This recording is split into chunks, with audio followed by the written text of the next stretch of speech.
Bab 751 mengakhiri aturan cahaya. Nama, bereinkarnasi dengan sistem terkuat penulis. Plus mematikan mengatur ulang. Tuan William, tentang ujian penilaian, bolehkah saya juga bergabung dengan tim Anda? Putri Ayla bertanya dengan nada penuh harap.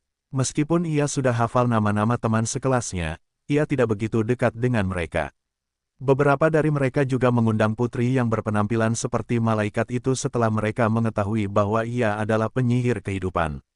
Penyembuh sangat dicari dalam misi apapun, atau ekspedisi bawah tanah, karena kemampuan mereka untuk mendukung kelompok selama situasi yang mengerikan tidak ternilai harganya. Tentang ini, anggota kelompok saya sudah lengkap, jawab William dengan ekspresi canggung di wajahnya.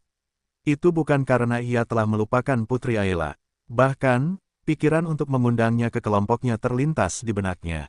Namun, dengan pembatasan anggota, ia hanya memiliki cukup slot untuk Su, Sa, dan istri-istrinya. Petik 2. Begitukah? Putri Ayla menundukkan kepalanya. Meskipun ia sudah menduga bahwa William akan menolaknya, ia tetap merasa bingung ketika penolakan itu akhirnya datang. Jangan khawatir, aku sudah memikirkan masalah ini, kata William sambil melirik Conan yang sedang duduk di dekat jendela, dan menatap awan di langit. Conan, kemarilah. Aku butuh bantuanmu. Oh, kau butuh bantuan Conan yang hebat ini. Kau membuat pilihan yang tepat, Will. Iblis familiar itu dengan senang hati terbang ke arah William dan hinggap di bahunya. Ia merasa santai akhir-akhir ini karena Claire selalu sibuk dan tidak punya waktu untuk mencarinya. Dengan kebebasannya yang baru, ia sering menemani Putri Ayla untuk menjelajahi lebih banyak tempat di akademi setelah kelas mereka berakhir di sore hari.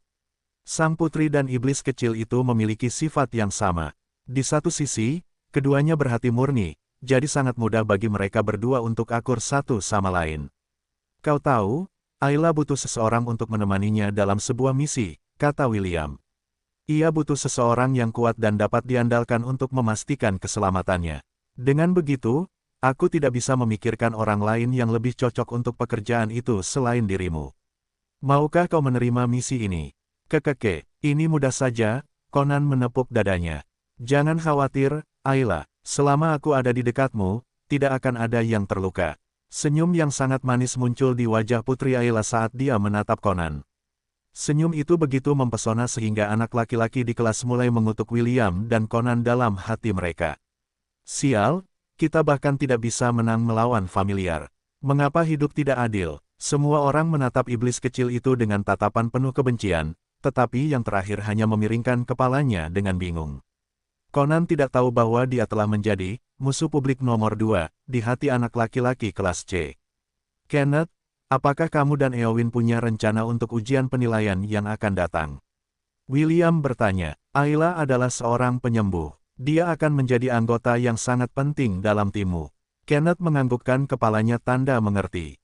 Maksudku, Lady Eowyn, kita masih punya beberapa slot di tim kita.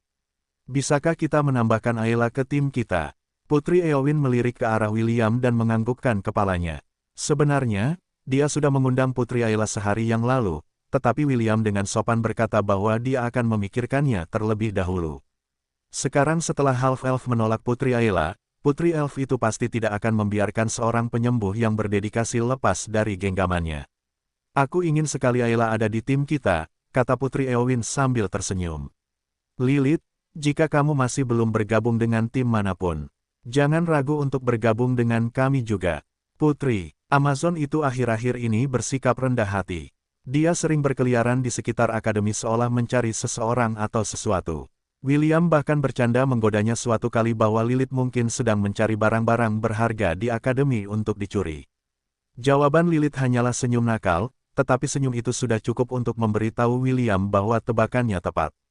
Putri Amazon memang sedang berjalan-jalan di sekitar akademi untuk mencari harta karun yang tak ternilai harganya untuk direbut, tanpa ada yang menyadarinya. Kedengarannya seperti rencana, jawab Lilith. Aku ikut. Bagus. Putri Eowyn menepukkan kedua tangannya. Kenneth, Pearl, dan Lilith adalah petarung yang kuat. Putri Eowyn menguasai sihir pendukung dan serangan, jadi perannya cukup fleksibel. Putri Ayla di sisi lain adalah penyembuh murni, dan Conan adalah pemain bertahan. Dengan kelompok yang seimbang seperti itu, mereka dapat dengan mudah menyelesaikan ruang bawah tanah manapun yang memiliki kurang dari 60 lantai tanpa masalah. Tanda pisah tanda hubung. Di suatu tempat di benua tengah, Pontifex tertinggi organisasi, Deus, memegang sebuah gulungan di tangannya. Gulungan ini berisi ramalan lengkap dari Pangeran Kegelapan. Gulungan itu ditulis secara pribadi oleh Patriark keluarga Rayleigh setelah dia menerima penglihatan itu. Dengan bantuan Alessio yang sekarang sudah meninggal, yang pernah menjadi pemimpin cabang Deus di benua Silvermoon, salinan asli ramalan itu sampai ke tangan Pontifex tertinggi. Sama seperti para peri, dia juga telah mengirim beberapa bawahannya untuk memantau calon-calon potensial yang memiliki kemungkinan menjadi pangeran yang dinubuatkan. Dia juga memiliki pendapat yang sama dengan para tetua peri tentang William sebagai kandidat yang paling mungkin. Lahir dari penyatuan Scientist of the World Tree dan Dungeon Conqueror, kata Supreme Pontifex sambil membelai gulungan di tangannya. Secara pribadi diangkat sebagai murid oleh Selene, dan diajarkan sihir hitam di usia dini. Sekarang, dia tinggal di dalam Akademi Hestia dan memiliki hubungan dekat dengan Celeste. Siapapun akan mengira bahwa dia memang pangeran dalam ramalan, tetapi apakah dia benar-benar yang terpilih? Pangeran yang akan menginjak-injak benua Silvermoon, dan mengakhiri kekuasaan cahaya. Sang Pontifex tertinggi duduk di singgasana hitamnya, dan mengeluarkan bola kristal obsidian dari cincin penyimpanannya. Gambar para kandidat muncul satu persatu di kedalamannya. 3 dari mereka berasal dari benua iblis. Yang lainnya adalah anak ajaib termuda dari klan peri kuno yang telah diasingkan dari benua Silvermoon. Ada juga seorang pangeran yang berasal dari Federasi Gunnar. Lebih banyak gambar pemuda di akhir masa remaja mereka muncul. Mayoritas dari mereka berasal dari keluarga berpengaruh, sementara yang lain hanyalah rakyat jelata, yang memiliki beberapa pertemuan kebetulan di awal kehidupan mereka. Mereka semua memiliki kemungkinan menjadi pangeran kegelapan. Segera, wajah William juga muncul di bola kristal obsidian. Aku sudah menunggu lebih dari 100 tahun, kata sang Pontifex tertinggi sambil menatap bola kristal di tangannya. Menunggu 1 atau 2 tahun lagi bukanlah masalah. Sang Paus Agung terkekeh saat dia memikirkan masa depan yang telah dia tunggu selama bertahun-tahun. Selama ratusan tahun, kita telah dikutuk untuk tidak pernah berjalan di permukaan pada siang hari, kata Sang Paus Agung dengan nada penuh kebencian. Tapi, itu pun akan segera terjadi. Sang Paus Agung mendesah saat dia membelai bola kristal obsidiannya seolah-olah itu adalah wajah kekasihnya. Itulah sebabnya, pangeran tercinta kami, kumohon, bangunlah segera. Rakyatmu yang setia dan loyal sangat ingin memberimu makan dengan sendok perak. Ini dia, Conan, katakan Putri Ayla menyuapi kue kepada familiar yang saat ini duduk di bahunya. Conan dan dirinya telah menjadi teman baik sejak William meminta familiar itu untuk memandu sang putri berkeliling akademi. Setelah mengalami perang di benua selatan, Putri Ayla telah kehilangan kepolosannya. Dia juga bukan satu-satunya orang yang dipaksa oleh perang untuk kehilangan ini. Mereka harus segera belajar bahwa mereka harus membunuh atau dibunuh oleh orang lain. Owen tidak hanya mengajarinya seni menjadi penyihir kehidupan, dia juga mengajarinya cara membela diri selama pertempuran.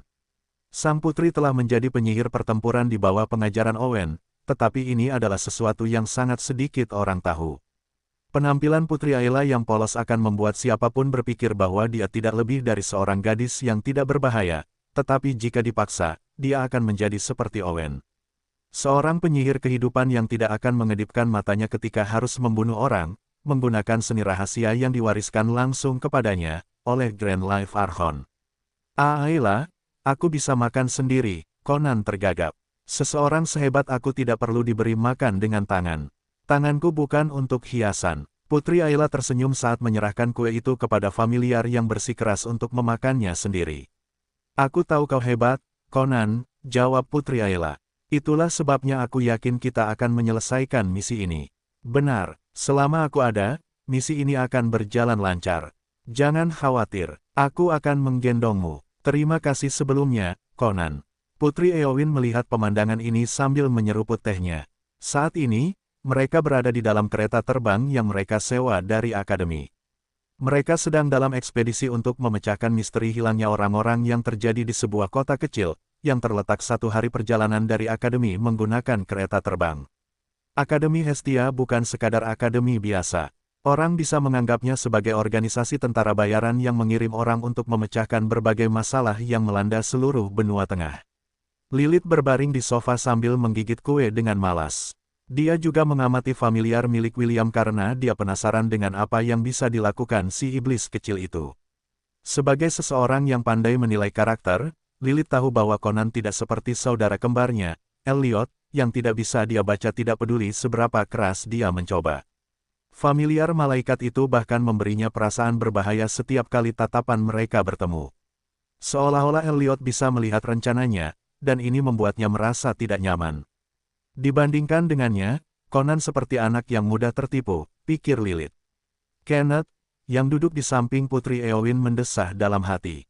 Karena tugas utamanya adalah menjaga adik perempuannya, atas nama Raja Peri, dan gurunya, dia tidak dapat menemani William dalam ekspedisi penjara bawah tanahnya.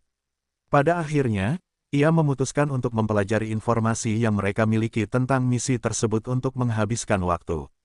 Ada sesuatu yang sangat mencurigakan tentang misi ini, pikir Kenneth saat membaca dokumen tersebut.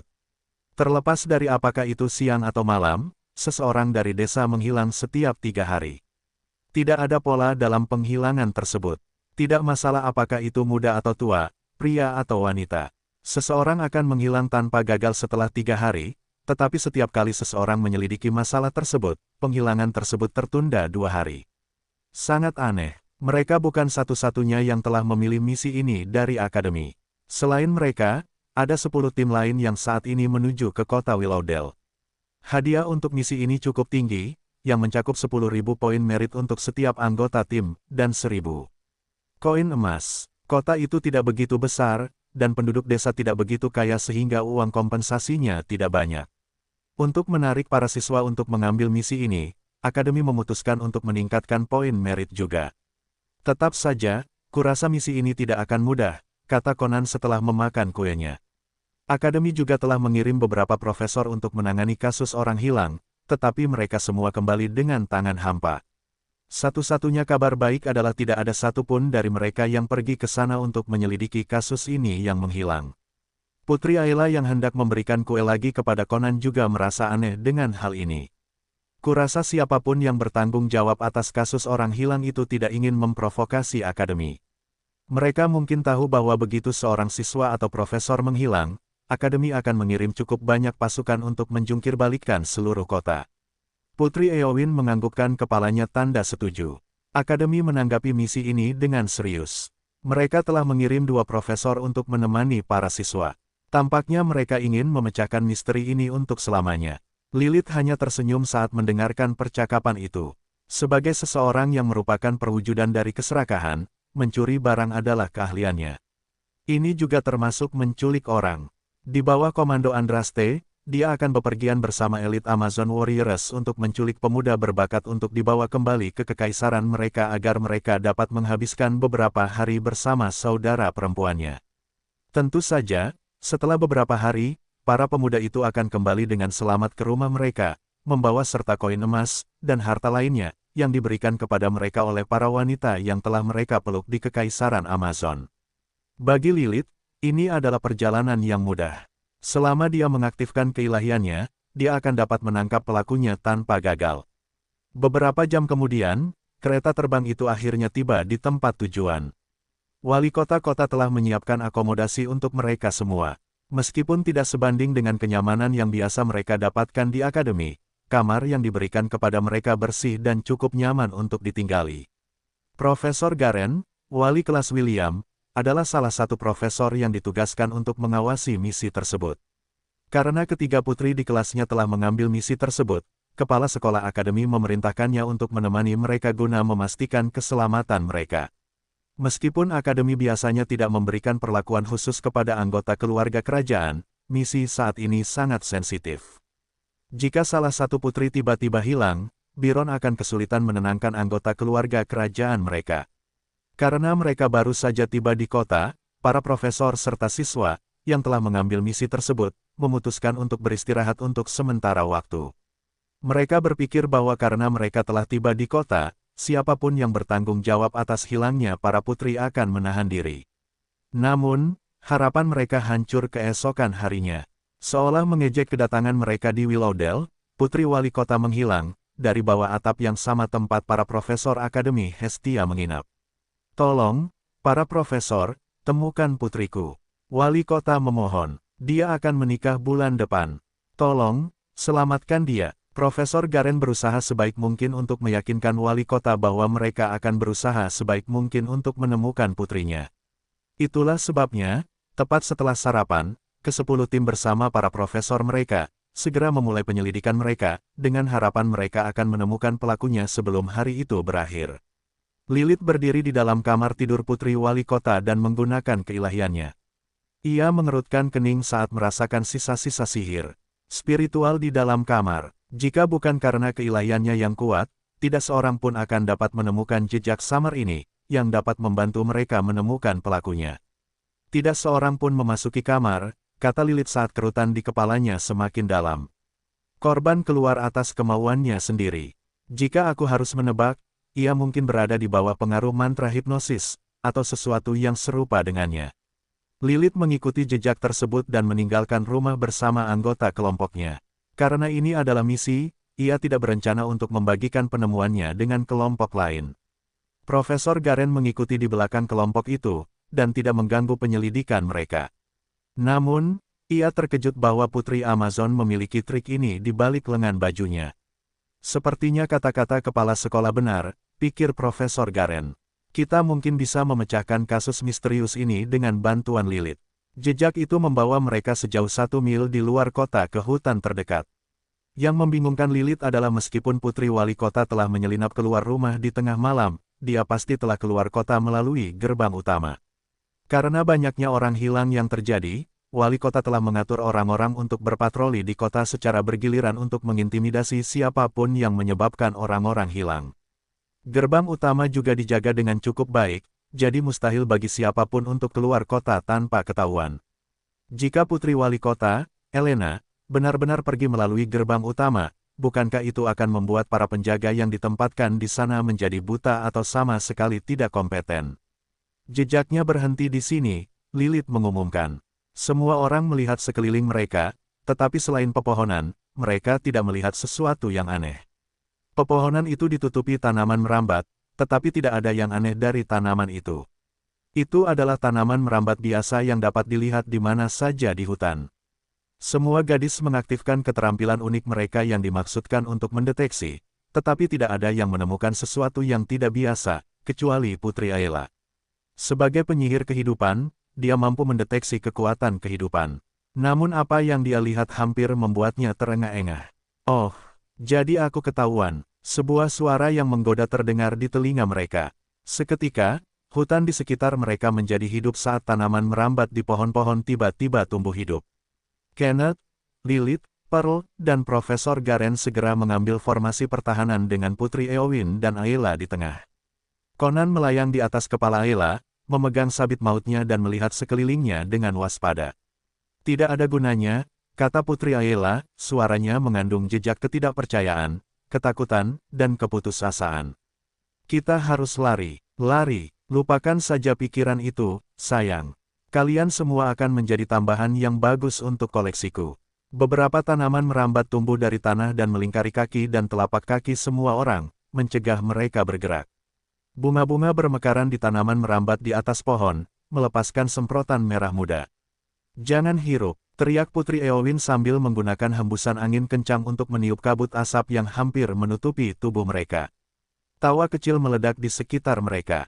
Jelas, orang yang bertanggung jawab atas semua ini menganggap pemandangan ini cukup menghibur. Sedetik kemudian, semua orang merasakan sakit yang menusuk di kaki mereka. Tanaman merambat yang melilit kaki mereka tiba-tiba tumbuh duri, dan menyuntikkan semacam zat ke dalam tubuh mereka.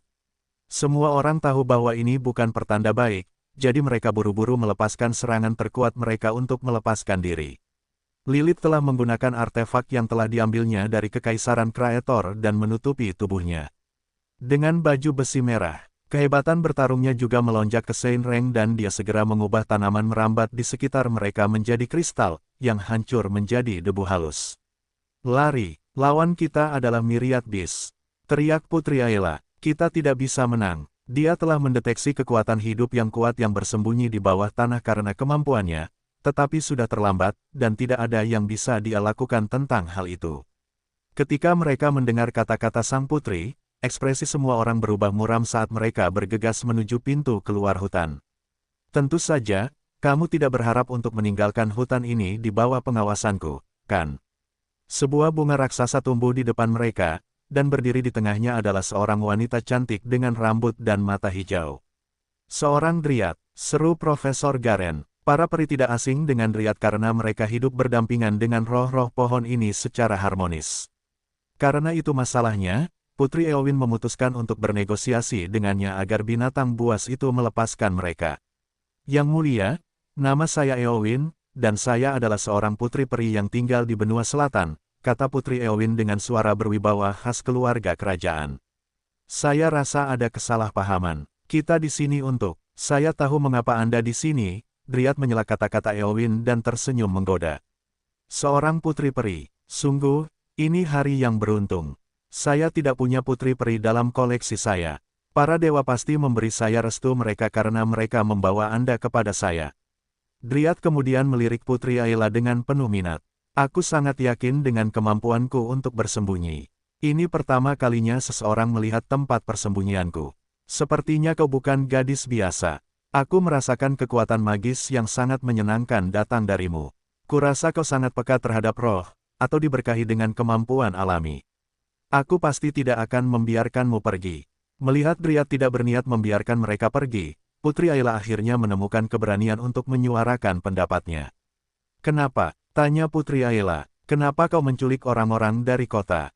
Bukankah Dryad seharusnya adalah roh yang mulia? Kenapa kau melakukan ini? Dryad terkekeh seolah-olah apa yang didengarnya adalah lelucon terbesar yang pernah didengarnya seumur hidupnya. Roh yang mulia, sayang, sepertinya kau tidak tahu apa-apa tentang Dryad, jawab Dryad. Sudah menjadi sifat kami untuk menculik orang. Para lelaki berperan sebagai pupuk, dan para perempuan berperan sebagai tempat persemaian benih. Jangan khawatir, aku sendiri yang akan menjagamu dan mencintaimu untuk waktu yang lama. Lilith hendak melepaskan kekuatannya untuk mengubah Myriad Beast menjadi kristal es ketika dia tiba-tiba ambruk ke tanah. Putri Eowyn, Putri Aela, Kenneth, dan Garen mengikutinya karena mereka juga ambruk karena racun yang telah menyerang tubuh mereka. Dryad tersenyum menggoda karena dia tahu bahwa dia telah menang. Saat dia hendak membungkus para wanita dan membawa mereka ke bawah tanah, beberapa perisai muncul di udara dan menghentikan laju tanaman merambat itu. Oh, aku melewatkan seekor serangga terbang. Dryad tersenyum manis. Kau tidak terlihat lesat, jadi mati saja untukku, oke. Conan mengabaikan ejekan Dryad dan berdiri di depan semua orang. Benteng besi, teriak Conan. Dia tahu bahwa dia tidak mungkin bisa mengalahkan Myriad Beast, jadi dia melakukan satu-satunya hal yang bisa dia lakukan dan itu adalah bertahan. Kenneth, Putri Aela, Putri Eowyn, Lilith, Kenneth, dan Garen, terkurung dalam kubah baja. Setelah semua orang telah disimpan dengan aman di dalam benteng besinya, Conan terbang menuju benteng dan menjadi satu dengannya. Ini pertama kalinya aku akan melakukan ini, pikir Conan. Kuharap, ini berhasil. Dryad itu mengerutkan kening dan mencambuk bola baja dengan cambuk berduri, dengan maksud untuk menghancurkannya, tetapi serangan itu hanya menyebabkan penyok yang dalam muncul di permukaannya. Tiba-tiba, kubah baja itu berguncang dan mulai menumbuhkan paku-paku logam di permukaannya. Aku berguling, teriakan Conan yang dahsyat bergema di hutan saat bola berduri setinggi 3 meter itu mulai berguling menjauh, menghancurkan pepohonan di jalurnya. Seruan perang itu tidak lain adalah seruan perang khas Kasugonaga sebelum mendatangkan kehancuran. Familiar iblis tahu bahwa dia tidak pandai dalam hal serangan ofensif, jadi dia memutuskan untuk meniru gerakan terenggiling berwarna pelangi, untuk mengimbangi kurangnya kecakapan ofensifnya. Dryad mencibir saat dia mengikuti bola penghancur yang melaju kencang dan menyebarkan kehancuran di belakangnya. Sebagai binatang segudang yang telah menjelajahi benua tengah selama bertahun-tahun, dia yakin bahwa upaya menyedihkan untuk melarikan diri darinya akan sia-sia. Perjuangan Conan yang putus asa membuat Dryad geli, tetapi dia tahu bahwa dia harus segera mengakhiri pertempuran itu. Meskipun dia tidak takut pada para siswa Akademi Hestia, memang merepotkan jika mereka mengetahui kehadirannya sekarang. Aku akan menangkap mereka terlebih dahulu sebelum meninggalkan hutan ini, pikir Dryad. Gadis-gadis itu memiliki kualitas yang jauh lebih tinggi dibandingkan dengan penduduk kota. Aku yakin mereka akan menjadi tempat persemaian yang sempurna untuk anak-anakku. Tanda pisah tanda hubung tanda hubung. Elliot, yang duduk di bahu William, tiba-tiba melihat ke selatan. Karena beberapa hal, keberangkatan mereka tertunda sehari. Saat mereka hendak meninggalkan akademi, Elliot merasa bahwa Conan sedang dalam kesulitan. Meskipun itu hanya perasaan yang lewat, malaikat familiar itu mempercayai indera keenamnya karena sifat kekuatannya. Will, aku merasa Conan mungkin dalam masalah, kata Elliot dengan ekspresi serius. Karena dia berada di luar jangkauan komunikasi kita, dia tidak dapat mengirimi kita pesan apapun. Bisakah kamu berbicara dengannya melalui telepati dan melihat apakah ada yang salah? Yang tidak diketahui Elliot adalah William juga merasakan ada yang tidak beres. Ia tidak tahu apa itu, tetapi perasaan tidak nyaman itu mulai membuatnya tidak nyaman. Kedua familiarnya terlahir dengan sebagian jiwanya, jadi ia samar-samar bisa merasakan lokasi mereka, meskipun mereka jauh. Ini juga memungkinkannya untuk berkomunikasi dengan mereka kapan saja ia mau. William memejamkan mata dan menggunakan salah satu keterampilan kelas pekerjaan familia mancernya, untuk berbicara dengan Conan melalui telepati. Conan, apakah semuanya baik-baik saja? Begitu sambungan tersambung, suara Conan langsung mencapai telinga William. Will, selamatkan kami, seekor myriad beast mengejar kita. Semua orang lumpuh, aku ah. Wajah William langsung berubah muram saat ia fokus pada lokasi Conan. Sedetik kemudian, seberkas petir terbang ke arah selatan. William telah menggunakan kekuatan kelas pekerjaan pangeran petirnya untuk melakukan perjalanan ke lokasi Conan yang tepat dengan kecepatan kilat. Ia hanya bisa menggunakan keterampilan ini 2 kali sehari, jadi ia hanya menggunakannya dalam situasi yang sangat mendesak. Elliot memperhatikan William pergi saat dia berdiri di atas tombak emas. Remaja berambut merah itu telah meninggalkan Soleil di akademi, dan menugaskan malaikat kesayangannya untuk menjaganya. Tanda pisah tanda hubung. Kembali ke hutan, Conan merasa mual saat dia menggerakkan bola baja yang penyok itu di sepanjang lantai hutan.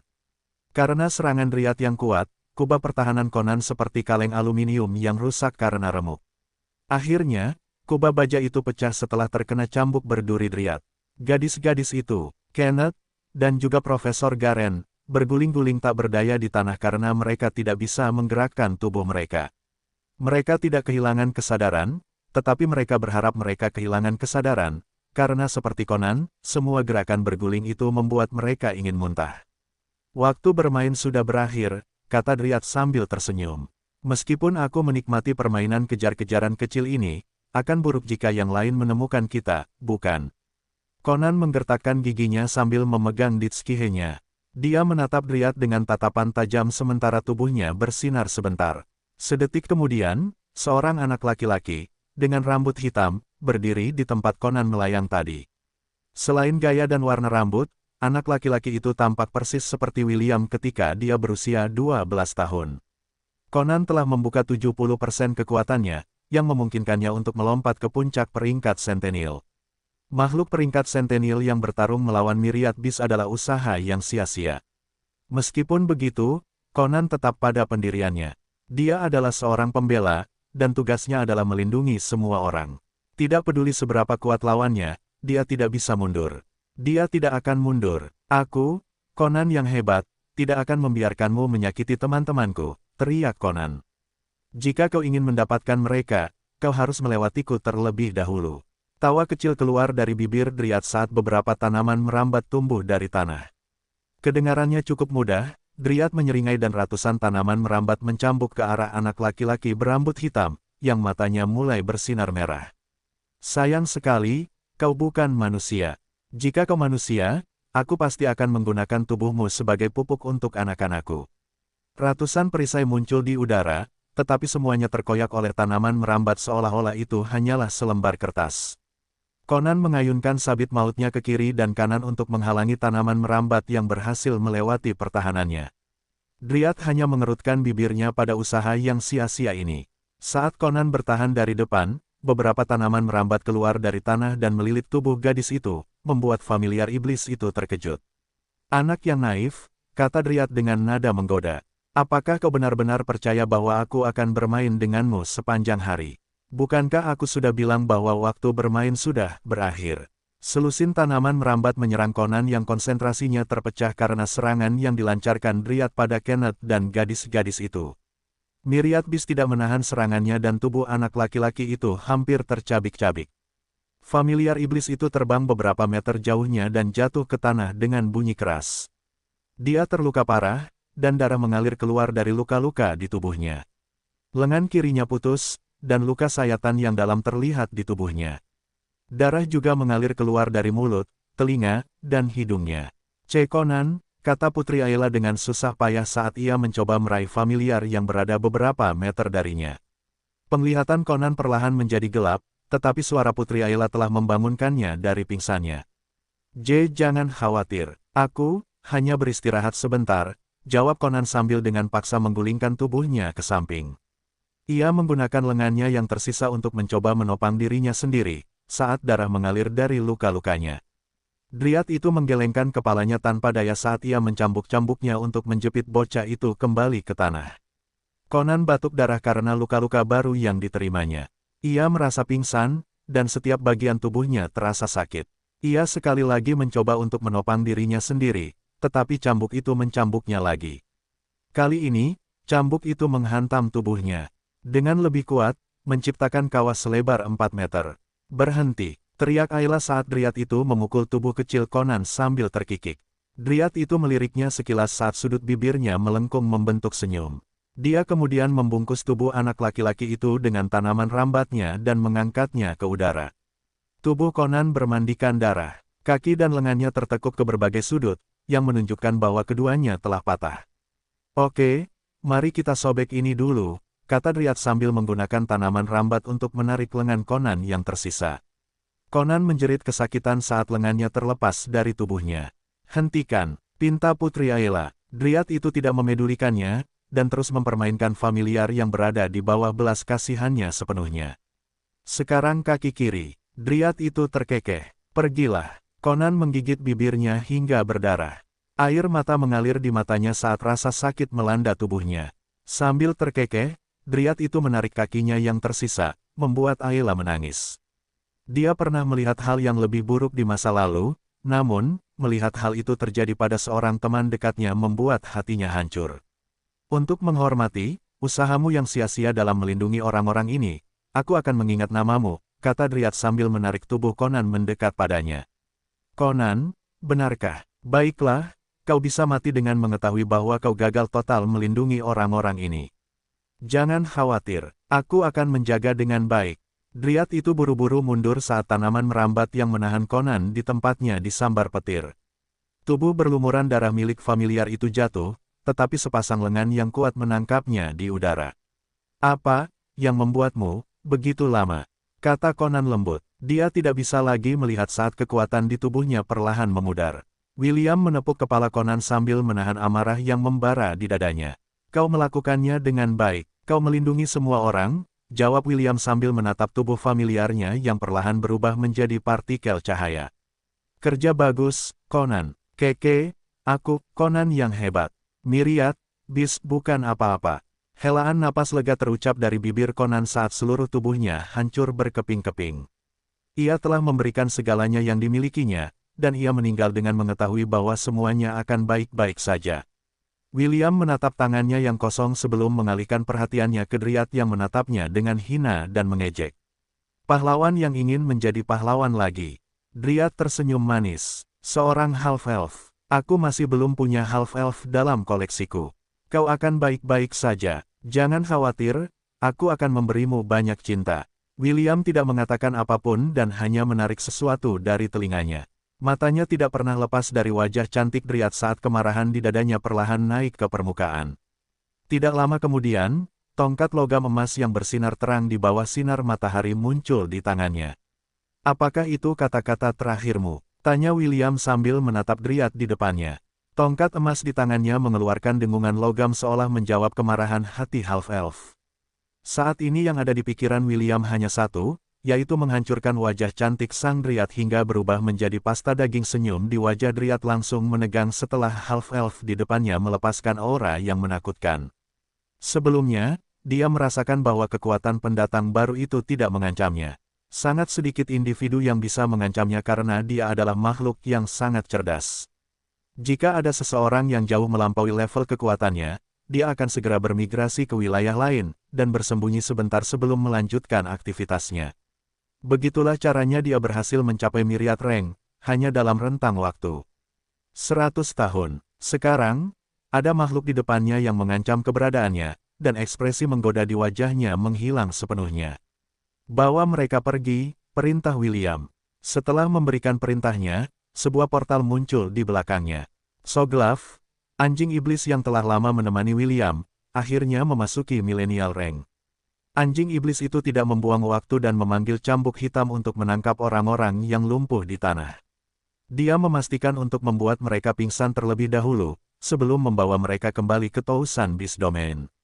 William berencana untuk mengerahkan seluruh kemampuannya, jadi dia tidak bisa menjamin keselamatan mereka. Akan lebih baik bagi mereka untuk tidur di dalam domainnya hingga pertempuran berakhir. Ini juga akan mencegah Dryad menggunakan mereka sebagai sandera untuk melawannya. Singkirkan semua musuh. William meraung. Rui Jingubang. Tongkat emas itu membesar hingga panjangnya lebih dari selusin meter dan menghantam Dryad tanpa menunjukkan belas kasihan. Dryad berdiri di tempat, tidak bergerak bahkan setelah tongkat itu menghancurkan tubuhnya hingga berkeping-keping. Serangan itu juga menciptakan kawah besar di tempat Dryad dulu berdiri. 1 kilometer jauhnya dari medan perang, sekuntum bunga raksasa tumbuh dari tanah. Dryad telah menggunakan pengganti untuk mengelabui lawannya agar berpikir bahwa mereka telah membunuhnya. Dia bukan pecandu pertempuran, dan selalu mengutamakan keselamatannya di atas orang lain. Selama bertahun-tahun, dia telah menciptakan berbagai pengganti di dalam hutan dan daerah sekitarnya. Di saat-saat bahaya, dia akan bertukar lokasi dengan pengganti-pengganti ini untuk melarikan diri dari lawan-lawannya yang lebih kuat. Kurasa sudah waktunya bagiku untuk bermigrasi ke wilayah lain, pikir Dryad. Sayang sekali, aku mulai menyukai tempat ini. Tepat saat dia hendak pergi diam-diam, instingnya mengatakan bahwa kematian sudah di belakangnya. Sedetik kemudian, tongkat emas raksasa turun dari surga dan mengubah tubuhnya menjadi pasta daging. Tanda pisah tanda hubung. Jauh di dalam gunung tidak jauh dari hutan. Bunga raksasa muncul di dalam gua. Saat bunga itu mekar, Dryad jatuh ke tanah, dan memuntahkan seteguk darah hijau. Ini adalah tempat persembunyian yang telah dipersiapkannya dengan susah payah sebagai jalan terakhir. Saat dia merasa bahaya mendekatinya, dia tidak ragu dan bertukar dengan pengganti lainnya. Namun kali ini, dia tidak dapat pergi tanpa cedera dan menderita luka dalam. Bocah itu, beraninya dia. Dryad mengumpat keras sambil menyeka darah hijau di bibirnya. Tunggu saja, saat aku menerobos alam lain, aku akan datang untuk menemukanmu dan mencabik-cabikmu. Dryad sangat kesal dengan kejadian yang tiba-tiba ini. Sebelumnya, dia mengira bahwa ini adalah hari keberuntungannya karena beberapa tempat pembibitan berkualitas tinggi telah memasuki wilayahnya. Sangat jarang baginya untuk menemukan wanita dengan energi magis dan spiritual yang kuat yang dapat digunakan sebagai tempat pembibitan. Dryad telah tumbuh lebih kuat setelah menyerap benih yang telah matang di dalam tubuh mereka.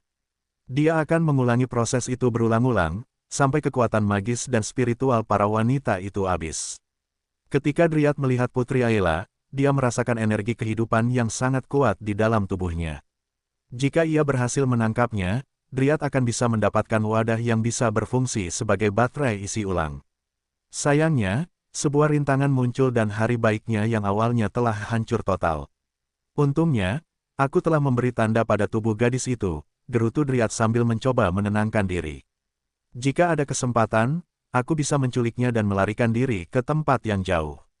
Dryad hendak meninggalkan gua itu ketika tubuhnya tanpa sadar bergetar. Tepat di depannya ada seorang pemuda, dengan rambut merah, dan sepasang mata emas yang bersinar terang dalam kegelapan.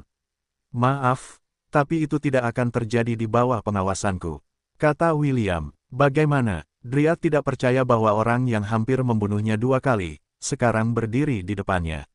William mencibir sambil mengarahkan tongkatnya ke arahnya. Seketika, semburan cahaya keluar dari ujung tongkat itu. Grand Bazooka. William meraung dan ledakan dahsyat mengguncang seluruh gunung. William telah memerintahkan Optimus untuk memasang pelacak pada tubuh Dryad segera setelah ia tiba di tujuannya. Sistem telah memperingatkannya bahwa Dryad ahli dalam melarikan diri, jadi yang terbaik adalah memasang pelacak pada mereka untuk memastikan bahwa mereka tidak dapat melarikan diri dari kejaran mereka. Dia benar-benar pandai melarikan diri. William mencibir saat ia menyatu dengan tongkat emas di tangannya. Tidak lama kemudian, tongkat emas itu menembus gunung dan menuju ke arah hutan, tempat Dryad awalnya tinggal. Saat ia mendekati tujuan berikutnya, bunga raksasa yang tingginya lebih dari 30 meter bersinar terang di tengah hutan. William membatalkan penggabungan senjatanya, dan menatap bunga raksasa. Tingkat energi yang dipancarkannya perlahan naik ke tahap tengah myriad rank. Segera setelah bunga itu muncul, bunga itu terbuka dan memperlihatkan monster di dalamnya. Bosan melarikan diri, ejek William pada Dryad yang wajahnya sudah tidak cantik lagi. Aku akan membunuhmu, teriak Dryad. Tubuhnya sekarang tingginya lebih dari 20 meter, dan wajahnya dipenuhi duri, seperti kaktus. Beberapa bunga tumbuh dari tubuhnya. Di dalam masing-masing bunga itu terdapat salah satu wanita muda yang telah ditangkapnya sejak dia tiba di wilayah itu. Dia tahu bahwa dia bukan tandingan William pada levelnya saat ini, jadi dia memutuskan untuk mengerahkan seluruh tenaganya dan membakar sebagian esensi hidupnya, yang akan meningkatkan kekuatannya untuk sementara waktu ke puncak myriad rank. Meskipun dia akan sangat lemah setelahnya, dia tetap memutuskan untuk mengambil risiko ini.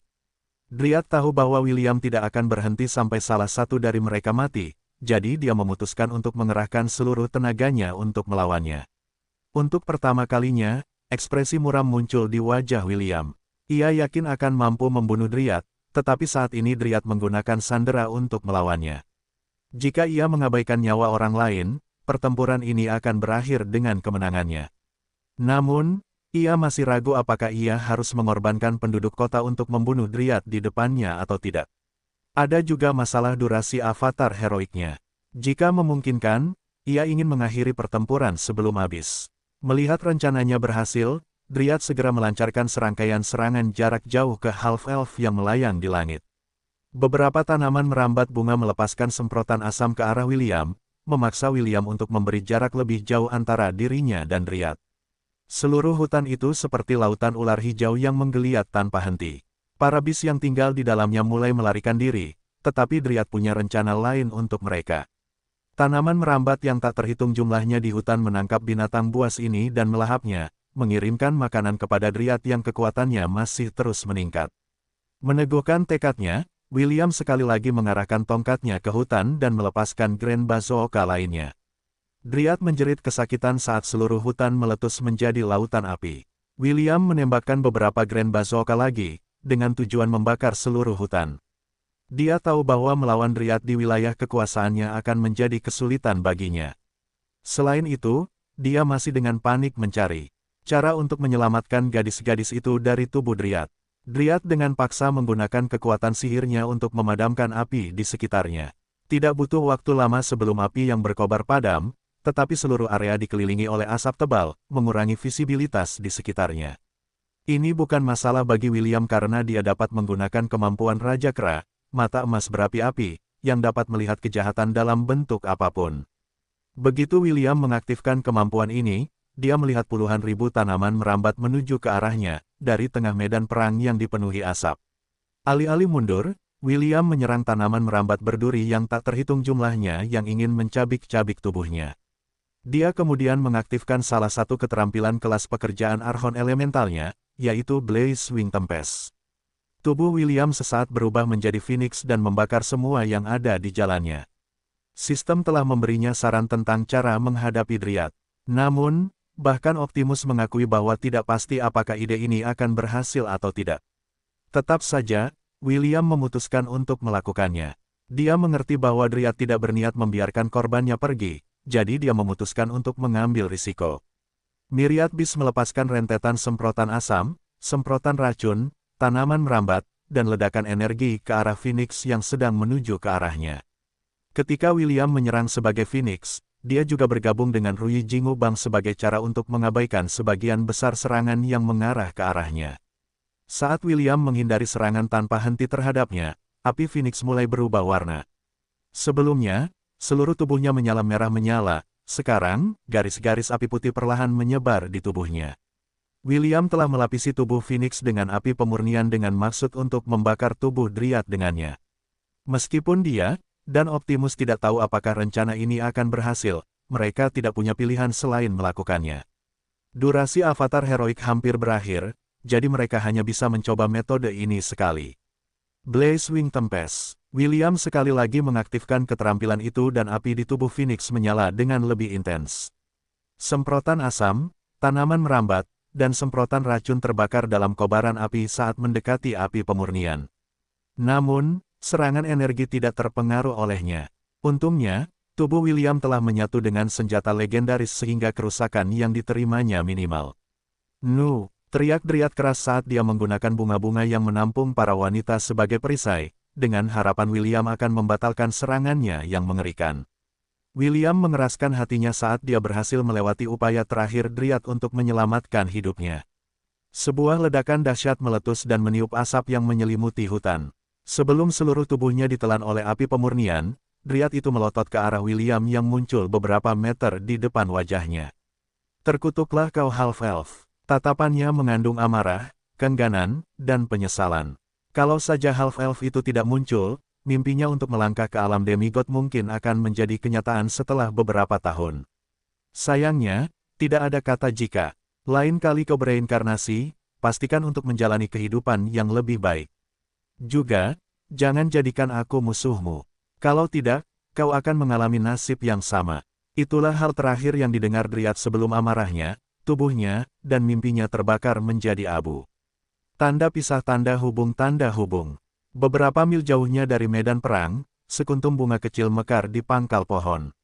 Kelopaknya memiliki bunga berwarna merah muda, dan tampak sangat indah. Setelah membakar seluruh tubuh Dryad, tanda William juga menghilang di sampingnya. Dengan mengatakan itu, dia mengira Dryad akhirnya mati, dan ancamannya telah berakhir. Dia hanya setengah benar. Saat ini, bunga yang indah itu hanyalah bunga biasa. Butuh beberapa tahun sebelum ia berevolusi lagi dan berubah menjadi makhluk jenis tumbuhan, yang tingkatannya akan menjadi yang terendah dalam rantai makanan. Meski begitu, ia akan mempertahankan ingatan yang dimilikinya di kehidupan sebelumnya. Karena keuntungan ini, ia akan tumbuh dengan cepat dalam kekuatan dan mencapai kejayaannya sebelumnya setelah beberapa dekade. Setidaknya, itulah yang kau pikir akan terjadi, kan? Elliot berkata sambil melayang di atas bunga yang indah itu. Sikapnya yang biasa riang, dan senyum permanen yang selalu terpampang di wajahnya tidak dapat terlihat saat ini. Sebaliknya, tatapan dingin yang dipenuhi dengan niat membunuh mendarat di bunga yang indah itu. Mungkin itu karena tatapan Elliot, atau mungkin angin sepoi-sepoi yang melewatinya, tetapi tubuh bunga itu mulai bergetar. "Kau berurusan dengan orang yang salah." Elliot mencibir sambil menunjuk bunga itu. "Kau seharusnya tidak melakukan itu pada Conan." Suara mendesis yang tajam keluar dari ujung jari Elliot saat ia menyambar bunga itu dengan sambaran petir. Bunga itu terbakar habis, dan abunya beterbangan tertiup angin, tidak pernah terlihat atau terdengar lagi, ya. "Semua orang aman," kata William melalui telepati. Permata di dadanya bersinar lembut saat ia berkomunikasi dengan Ashe, yang masih berada di akademi, menunggunya. "Bawa semua orang ke lokasi penjara bawah tanah, dan bawa Soleil bersamamu. Aku akan ke sana setelah aku menyelesaikan urusanku di sini." "Dimengerti, kami akan menunggumu di penjara bawah tanah gerombolan," jawab Ashe. Setelah beberapa kata jaminan lagi, William mengakhiri komunikasi jarak jauh dan melihat sekelilingnya. Seluruh hutan telah lenyap, digantikan oleh kawah raksasa dan bumi hangus yang membentang lebih dari 1 mil. Di masa depan, daerah ini akan menjadi danau, dan melahirkan kehidupan baru, pikir William. Lebih baik aku mengembalikan gadis-gadis ini ke desa mereka, tetapi pertama-tama aku perlu meminta Charmaine dan yang lainnya untuk memberi mereka beberapa pakaian. Ketika William menggunakan api pemurnian untuk membakar Dryad, ia berharap api itu tidak akan melukai penduduk kota. Untungnya, ketakutannya tidak menjadi kenyataan dan semua gadis telah diselamatkan. Sangat disayangkan bahwa semua pria itu telah dibunuh oleh Dryad untuk dijadikan pupuk, jadi William tidak dapat berbuat apa-apa. Ia hanya berharap bahwa setelah kejadian ini, kota Willowdale masih memiliki kekuatan untuk dapat terus maju. "Kau di sana, kau seorang siswa dari akademi, kan?" Seorang wanita yang tampaknya berusia awal 30-an bertanya dari kejauhan. William mengenalinya karena dia adalah salah satu gurunya di akademi. Wanita cantik dengan rambut coklat panjang itu adalah salah satu instruktur tempur di Akademi Hestia, Profesor Megan. Ia ditugaskan untuk mengawasi para siswa dalam misi ini, bersama Profesor Garen, dan memastikan keselamatan mereka. Karena seorang profesor telah menemani kelompok Putri Eowyn, Profesor Megan menemani yang lain untuk mencari petunjuk tentang hilangnya para siswa terakhir. Saat ia merasakan fluktuasi yang kuat di kejauhan, ia segera memerintahkan para siswa untuk kembali ke kota, sementara ia pergi untuk menyelidiki. Ketika ia tiba di tempat kejadian, ia langsung terkejut dengan pertempuran yang terjadi. Profesor Megan melihat William bertarung melawan Myriad Beast hingga pertarungan berakhir, dan dia masih tidak percaya apa yang dilihatnya. Kalau saja dia tidak mengenali jubah William, yang menandainya sebagai murid di Akademi Hestia, dia mungkin mengira bahwa William adalah salah satu Saint tersembunyi yang berada di bawah komando pribadi kepala sekolah. Mereka, Profesor Megan, William menganggukkan kepalanya untuk memberi salam. Bisakah Anda mengirim beberapa orang untuk membantu para wanita ini? Mereka sangat lemah dan tidak mampu berdiri sendiri. Mereka sangat membutuhkan ramuan peremajaan untuk membantu pemulihan mereka. Paham, jawab Profesor Megan. Aku akan kembali ke kota dan bertanya kepada murid-murid kita, dan penduduk kota bahwa kita telah menemukan orang-orang yang hilang. Tolong, awasi mereka sampai aku kembali. Profesor Megan bahkan tidak menunggu jawaban William saat dia meninggalkan tempat kejadian dengan tergesa-gesa. Karena dia seorang ahli bela diri, tidak akan butuh waktu lama baginya untuk mencapai kota dan mendapatkan bantuan. Optimus, apakah kamu yakin dia tidak dapat melarikan diri selama bentrokan terakhir kita? Tanya William. Kurang dari penanda yang aku tempelkan di tubuhnya menghilang sepenuhnya setelah ledakan. Meskipun aku tidak yakin 100%, kemungkinan Dryad selamat dari serangan itu sangat rendah. Lebih besar dari, William menghela napas lega karena Dryad adalah musuh yang sangat merepotkan. Kemampuannya untuk melarikan diri dengan menukar tubuh utamanya dengan tubuh pengganti cukup menyebalkan. Tanpa bantuan sistem, target mereka mungkin telah melarikan diri ke tempat lain, dan terus meneror orang-orang tak bersalah setelah bersembunyi beberapa saat. Sekarang, aku hanya harus berurusan dengan orang-orang yang tidak sadarkan diri di domainku, pikir William. Aku akan menunggu Profesor Megan datang sebelum aku berurusan dengan mereka. Tanda pisah tanda hubung tanda hubung tanda hubung. Ketika Putri Ayla membuka matanya, dia mendapati dirinya berbaring di tempat tidur di kamar tempat dia tidur kemarin. Kristal-kristal ajaib menerangi kamar itu, dan kegelapan di luar jendelanya memberitahunya bahwa saat itu malam hari. Dia masih setengah tertidur, dan pikirannya baru saja mulai berputar. Racun Myriad Beast memiliki efek melumpuhkan yang sangat kuat dan efek melemahkan pada korbannya. Kombinasi mematikan ini mencegah mangsa Dryad untuk melawannya, karena dia perlahan-lahan menyerap korbannya ke dalam tubuhnya. Semenit kemudian, gambaran tentang apa yang terjadi melintas dalam ingatannya. Semua rasa kantuk di kepalanya menghilang ketika dia mengingat adegan berdarah yang menghancurkan hatinya. Conan, Putri Ayla segera mencoba bangun dari tempat tidur, tetapi kakinya lemas. Tepat saat tubuhnya hendak menyentuh lantai, angin kencang bertiup di bawahnya, menahannya di tempat. Senang melihatmu sudah bangun, kata William sambil berdiri di ambang pintu, membawa nampan berisi makanan. Maaf karena tidak mengetuk, tapi aku mendengarmu meneriakkan nama Conan saat aku hendak mengetuk pintu. Kupikir ada sesuatu yang terjadi jadi aku membukanya tanpa izin. Apa kau baik-baik saja, Ayla? William menggerakkan tangannya dan Ayla melayang kembali ke tempat tidur. Tuan William, apa yang terjadi pada Conan? Tanya Putri Ayla. William bisa merasakan kecemasan dalam suaranya, jadi dia memutuskan untuk mengatakan yang sebenarnya. Conan meninggal, jawab William. Namun, setelah melihat ekspresi Ayla yang patah hati, ia buru-buru melanjutkan penjelasannya. Tapi, kau tidak perlu khawatir. Ia hanya perlu beristirahat sebentar, lalu aku bisa memanggilnya lagi sebelum tengah hari besok. Apa kau mengatakan yang sebenarnya? Ya, jadi, hapus air matamu itu. Conan akan sedih jika mendengar kau menangis semalaman karena dia. William benar-benar terkejut dengan perhatian Putri Ayla terhadap Conan. Ia tidak pernah menyangka akan melihat seseorang bereaksi seperti itu atas kematian si iblis kecil. Kau telah menemukan teman yang baik, Conan, pikir William sambil meletakkan nampan berisi makanan di atas meja. Ia kemudian mengambil kursi dan meletakkannya di samping tempat tidur Ayla untuk memeriksa kondisinya. Apa kau sudah melakukan mantra diagnostik pada tubuhmu? Tanya William. Aku melakukannya saat kau sedang tidur, tetapi aku tidak menemukan sesuatu yang salah. Kurasa sebaiknya kau memeriksa tubuhmu terlebih dahulu, dan beritahu aku jika ada yang tampak tidak beres. Setelah William mengingatkannya, Putri Ayla memejamkan mata dan tubuhnya bersinar sebentar. Beberapa menit berlalu sebelum desahan keluar dari bibirnya. Selain merasa sedikit lesu, semuanya baik-baik saja, jawab Putri Ayla. Ini pasti efek samping racun Dryad. William mengangguk. Optimus dan dia telah sampai pada kesimpulan yang sama. Putri Eowyn, Lilith, Kenneth, Pearl, dan Profesor Garen berada di perahu yang sama, tetapi yang mereka butuhkan hanyalah istirahat untuk pulih sepenuhnya. Setelah menyelesaikan pemindaian diagnostik tubuhnya sendiri, Putri Ayla menatap William dengan ekspresi bingung di wajahnya. Tuan William, mengapa Anda di sini? Tanya Putri Ayla. Bukankah Anda seharusnya menuju ke Dungeon of the Horde?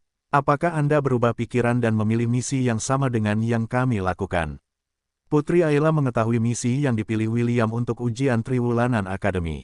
Dungeon yang rencananya akan ditantangnya berjarak 3 hari dari Akademi dengan kereta terbang, dan berada di arah yang berlawanan dengan misi mereka. Dia merasa aneh bahwa Half-Elf tiba-tiba muncul di Willowdale, tepat pada waktunya untuk menyelamatkan mereka semua dari bahaya. Aku tidak mengatakan bahwa aku tidak bersyukur bahwa kau muncul untuk menyelamatkan kami. Putri Ayla panik ketika dia menyadari bahwa dia sedang menginterogasi penyelamat mereka. Aku benar-benar bersyukur, tetapi, bisakah kau datang lebih awal? Jika demikian, Conan mungkin tidak akan begitu menderita. Sudut bibir William berkedut karena dia bisa merasakan jejak keluhan dalam nada bicara Putri Ayla. Meski begitu, dia juga berharap bisa datang lebih awal. Jika dia datang lebih awal, maka iblis kecilnya tidak akan harus menderita seperti yang dia alami. Makan dulu, kata William sambil mengambil nampan dari meja dan meletakkannya di pangkuannya. Kau harus memulihkan tenagamu sebelum aku memanggil Conan besok. Putri Ayla menganggukkan kepalanya. Jauh di dalam hatinya, ia merasa bersalah dan malu. Ia tidak tahu apa yang merasukinya, dan mengatakan hal-hal itu kepada William. Ia hendak meminta maaf, tetapi William menggelengkan kepalanya sambil menunjuk makanan di nampan. Makanlah, jika tidak, aku akan memberitahu Conan bahwa kau tidak menjaga dirimu sendiri. Petik 2. Tuan William, kau seorang pengganggu, bukan? William memutar matanya ke arah sang putri yang memfitnah nama baiknya. Setelah sang putri selesai makan, William meninggalkan ruangan dan mendesah. Ia teringat apa yang dikatakan Optimus tentang keadaan Conan ketika mereka tiba, dan ia berharap sistem itu baru saja melakukan kesalahan. Aku akan tahu saat pagi tiba, William sekali lagi mendesah dalam hati.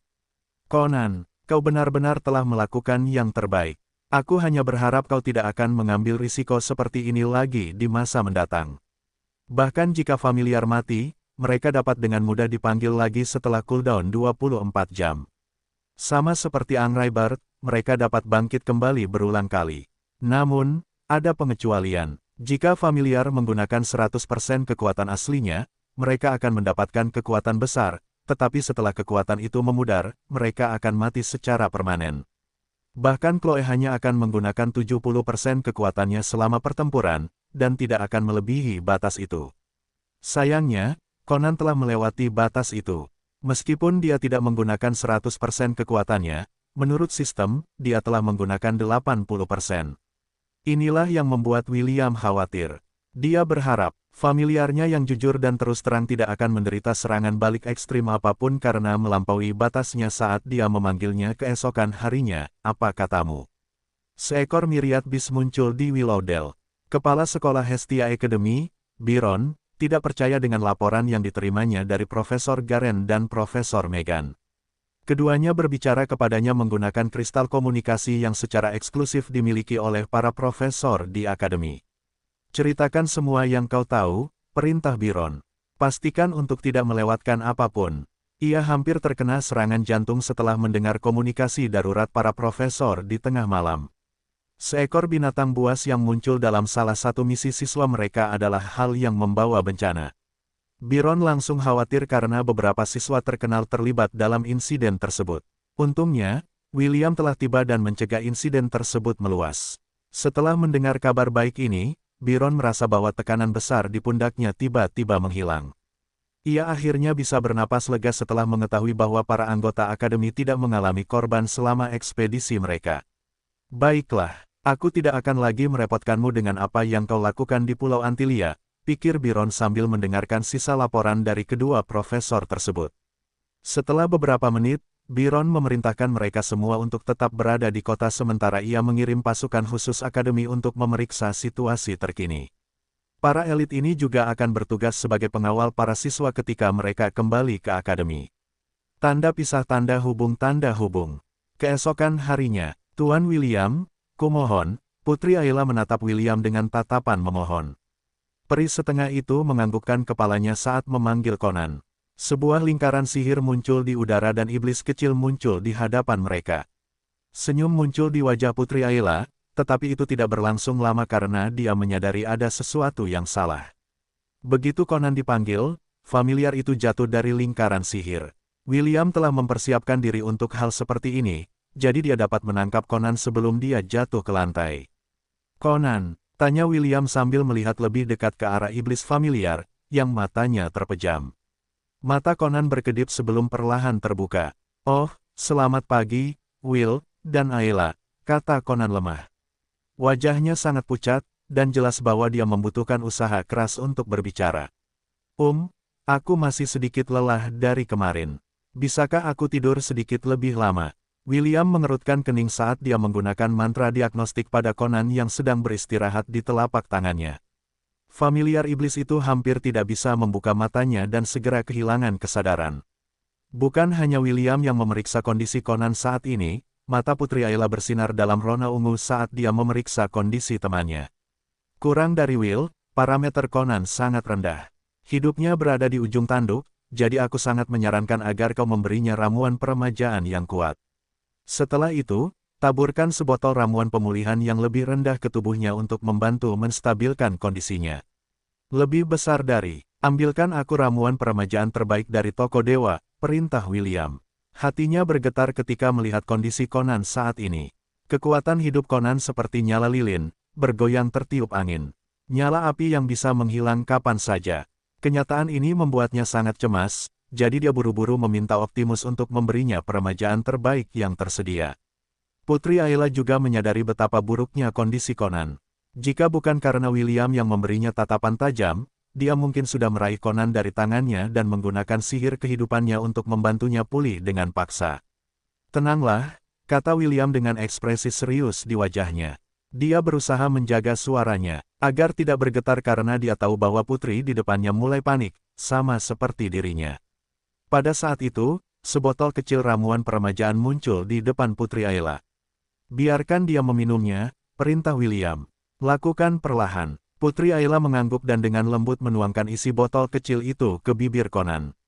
Dia melakukannya secara berkala, agar Conan tidak tersedak. Akhirnya, setelah beberapa menit, botol itu telah dikosongkan. Selanjutnya, sebotol laser restoration muncul di atas tubuh Conan. Putri Ayla mengambilnya dan dengan lembut menuangkan isinya ke tubuh Conan. Tubuh familiar itu bersinar samar saat kedua ramuan itu bekerja. Namun, William masih belum merasa aman sehingga dia mengganti job kelasnya menjadi Life Mage dan menggunakan Healing Wind untuk membantu mempercepat pemulihan Conan. Putri Ayla juga melakukan hal yang sama saat dia mengucapkan mantra penyembuhan pada Conan. Mereka berdua melakukan ini beberapa kali hingga pucat di ekspresi Conan menghilang. Mereka menghabiskan waktu setengah jam untuk mencoba menstabilkan kondisi Conan. Baru setelah Optimus dapat memberitahu William bahwa nyawa Conan tidak lagi dalam bahaya, William menghentikan Ayla untuk terus menggunakan sihir penyembuhan pada Little Devil yang tidak sadarkan diri di tangannya. Dia tidak lagi dalam bahaya, kata William sambil mendesah lega. Bisakah kau menjaganya sebentar, Ayla? Aku masih punya banyak hal yang harus dilakukan. Putri Ayla menganggukkan kepalanya saat William menggunakan angin sepoi-sepoi untuk mengangkat tubuh Conan dan meletakkannya di telapak tangan sang putri. Menurut Optimus, Conan akan pulih lebih cepat jika dia tetap bersama Putri Ayla. Tubuhnya kaya akan energi kehidupan, dan itu akan sangat mempercepat pemulihan familiar. Tepat saat William hendak meninggalkan ruangan, ketukan terdengar di pintu. Dia lalu bertukar pandang dengan Putri Ayla sebelum membukanya. Profesor Garen menyuruhku untuk memberitahu kalian bahwa kami akan kembali ke akademi dalam 1 jam, kata Kenneth.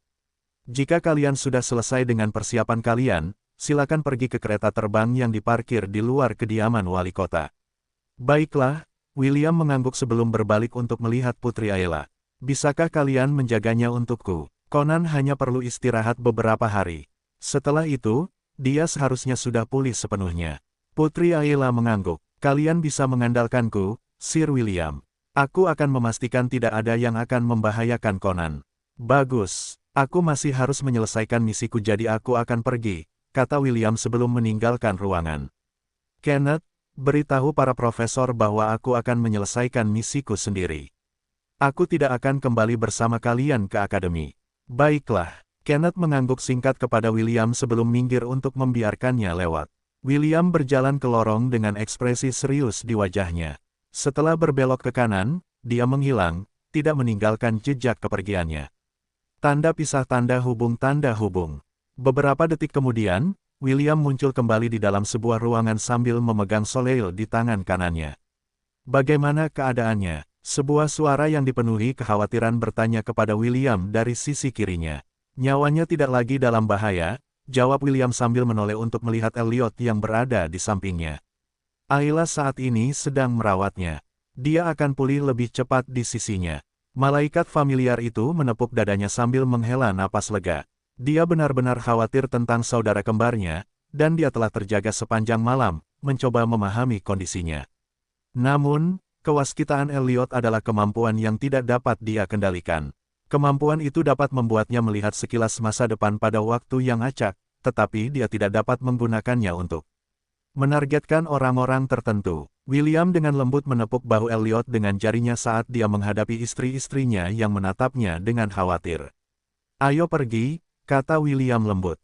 Ayo bersihkan ruang bawah tanah ini. Untuk memperkuat familiarnya dan mencapai tahap berikutnya, William perlu memperoleh Dungeon Core Essence yang dibutuhkan untuk meningkatkan kelas pekerjaan Familia Mancer dan memperkuat familiarnya lebih jauh. William berharap bahwa begitu ia mencapai batas level tertinggi kelas prestige-nya, familiarnya tidak perlu mempertaruhkan nyawa mereka lagi. Dungeon of the Horde, ini adalah Dungeon yang berada di pinggiran kekaisaran yang diperintah oleh Amazon, Kekaisaran Ares. Inilah sebabnya William merahasiakan tujuannya dari seorang putri Amazon. Dia tahu bahwa begitu Lilith mengetahui ekspedisi Dungeonnya, dia akan segera memberitahu ibunya untuk mengirim beberapa orang untuk mencoba dan menangkap William saat dia terjun ke dalam Dungeon. William tidak takut pada sekelompok prajurit Amazon yang berencana untuk menculiknya. Namun, untuk mencegah variabel menghalangi jalannya, dia memutuskan untuk merahasiakan tujuannya. Dungeon of the Horde adalah benteng para orc. Mereka adalah ras humanoid buas yang memiliki kekuatan yang jauh melampaui manusia biasa. Ras ini khususnya menyukai pertempuran. Mereka menghususkan diri dalam peperangan kelompok, dan serangan brutal mereka terhadap semua ras lain telah membuat mereka mendapat julukan Warmongers. Karena itu, tidak ada yang berani membangun kota besar, atau pemukiman apapun dalam radius 10 mil dari wilayah mereka. Namun, para orc liar yang sama itu kini berlari menyelamatkan diri, saat segerombolan monster menyerbu wilayah mereka. Jangan lari, kami temanmu, teriak B1 saat lollipop di cakarnya menembakkan beberapa rudal ajaib ke arah para orc yang mundur. Meskipun satu rudal ajaib tidak cukup untuk membunuh mereka, rudal itu cukup kuat untuk meledakkan mereka, dan membuat mereka terluka parah. B1 benar-benar menikmatinya, kata Chiffon sambil berlari kecil sambil memegang beacon di tangannya. Benar, Ian setuju saat ia berlari kecil di samping William. B1 tampaknya melampiaskan kekesalannya pada para orc. Aku heran kenapa. Ian kemudian melirik William yang berlari di samping mereka, sambil menggendong Putri Sidoni di lengannya. Sang putri bukanlah seorang pejuang, jadi staminanya saat berlari tidaklah yang terbaik. Karena itu, William memutuskan untuk menggendongnya saat mereka berlari cepat di dalam ruang bawah tanah. Tujuan mereka bukanlah untuk membunuh setiap monster yang mereka lihat, tetapi untuk mencapai lantai 70 secepat mungkin. Dengan Elliot, Su, Sa, B1, dan B2, memimpin serangan untuk menakut-nakuti para monster, kemajuan mereka telah meningkat secara signifikan. Saat ini, mereka berada di lantai 30 Dungeon. Para petualang, tentara bayaran, dan bahkan siswa Akademi Hestia yang telah melihat kelompok William tercengang oleh strategi yang mereka gunakan. William dan yang lainnya hanya akan bertarung ketika mereka tiba di lantai bos. Di lantai biasa mereka hanya akan bertarung ketika pertempuran tidak dapat dihindari, tetapi karena kekuatan mereka saat ini, pertempuran segera berakhir. Dibandingkan dengan Dungeon Atlantis, Dungeon of the Horde tidak ada apa-apanya. Tidak butuh waktu lama sebelum kelompok mereka tiba di lantai 50. William hanya berdiri di pinggir saat kelompoknya menghadapi kepala suku orc dan antek-anteknya. Kepala suku orc adalah binatang berperingkat milenium, dan dijaga oleh 4 prajurit orc berperingkat sentinel. Di masa lalu, William pasti akan memilih untuk lari dari monster yang begitu kuat.